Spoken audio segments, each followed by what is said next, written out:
What is going on, you guys? This is Chris with Patchboy Patches for the culture. And in today's video, we asked the question, should you use a MightyHoop? Let's get into it. So for the question of should you use a MightyHoop on your embroidery machine, the short answer is yes. These MightyHoops are super functional for the machine, you guys, whether you're using the brother persona like we are here at Patchboy, or you got the 6 needle, or you got a 10 needle, or you got a 15 needle machine. It doesn't matter how big the machine is.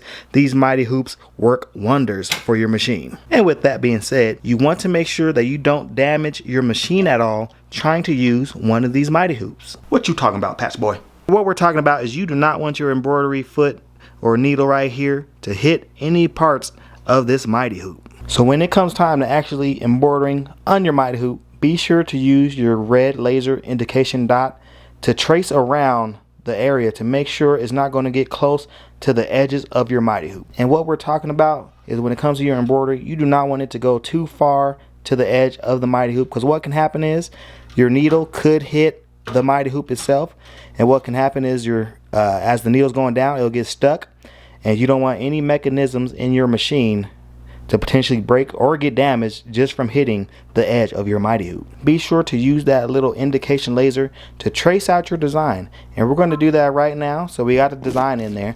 The design is only 3 by 3 inches, but we want to make sure it's centered in the center of the hoop. And I'm going to take it all the way to the left side. As you can see, the dot is right there, which is the outermost left hand side of the design.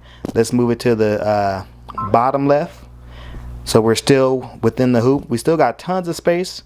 We can even make this patch bigger if we wanted to, but this is just the one we selected in our machine. So as you can see, we're going to do a full trace now. So here's the full trace. Watch that red dot as it's going around.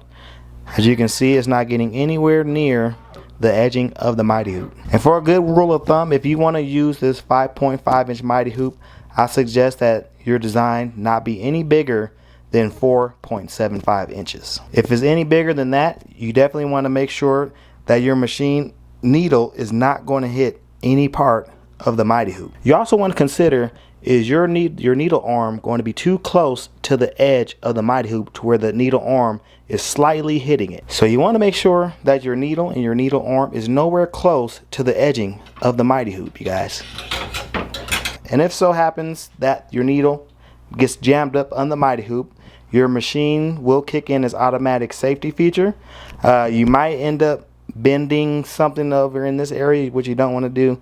And you also might break a needle. So to prevent all of that, you guys, make sure you trace your design within the MightyHoop before you stitch it out, and make sure you got plenty of space on all edges of your MightyHoop, because you do not want any issues. If you guys would like to pick up a set of MightyHoops, be sure to use promo code PATCHBOY during checkout, and you'll get free shipping on your order.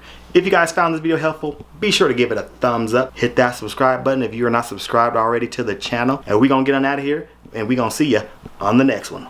Peace.